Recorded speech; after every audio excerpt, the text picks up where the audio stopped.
Mary's response. Well, I know I didn't finish on time, but I think I know what happened so that I can make sure next time to finish on time.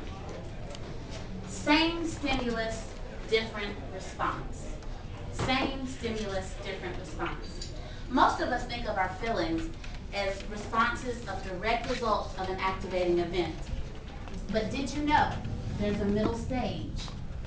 Your thoughts about yourself. Changing your thought patterns. Your thoughts tend to be hidden from view. Most people don't even know it's there. But when you understand your thoughts, you can understand how they influence your behavior. The sequence goes like this. A plus B equals C. It's that simple. A is the activating event. This is the event that causes the emotion. B is your belief of the event. So it's your feelings and your thoughts between the event and the emotion. Consequence is C. That's the consequence of what you think or believe that happened. It's just that simple. A plus B plus C. Most people who suffer from stress have an inner feeling that they cannot control what's going on. We all know that stress is physical, chemical, emotional factor that causes bodily tension.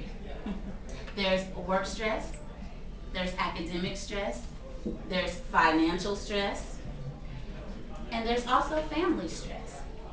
The list goes on and on and on. 3 factors that affect your stress can be number 1, your brain chemicals. Some of us are just wired naturally to be positive. Others of us are wired naturally to be not positive. The second factor is your environment. You typically learn from those around you. So you learn from your parents, your co-workers, your siblings. So however they react tends to become the way you react. So if your mom's a little high-strung, perhaps you may tend to be a little high-strung about things. If your father's a little more laid back, you tend to be a little more laid back.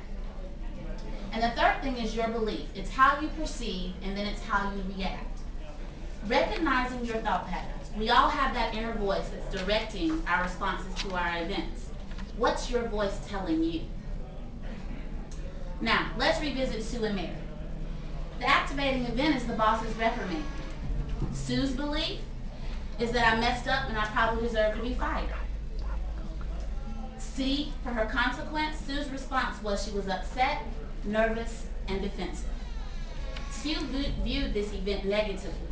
She thought of herself as being inadequate. Now let's look at the way Mary viewed this. Same stimulus, the activating event was the reprimand from the boss. But Mary believed, I wish I had finished on schedule, but I know what I did wrong. I can change that, and next time I will finish on schedule. So Mary's response was she was disappointed, but not discouraged. Mary viewed the same event positively. She saw the event as something she could learn from and improve upon. 2 things you can do with stress. You can reduce it and you can manage it. Those are the only 2 things you can do with stress. You reduce stress by making smarter decisions, being more organized, learning and practicing good time management. You manage stress by implementing things like relaxing baths, exercising, reading, watching funny movies, playing with your children. So the next time you start to get frustrated or upset, stop and ask yourself, what role is my thinking playing in this event? Take control mentally. So think about this. The old way of thinking, I'm not smart enough. Your new way of thinking, I can learn new skills. Old way of thinking, people are taking advantage of me. New way of thinking, I have a right to say no. Old way of thinking, I can't fail again. New way of thinking, we all make mistakes. Take a second when you're feeling frustrated and think about A plus B plus C.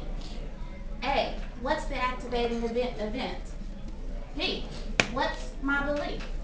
And C, what will be my consequence of my belief? Thank you, Madam President.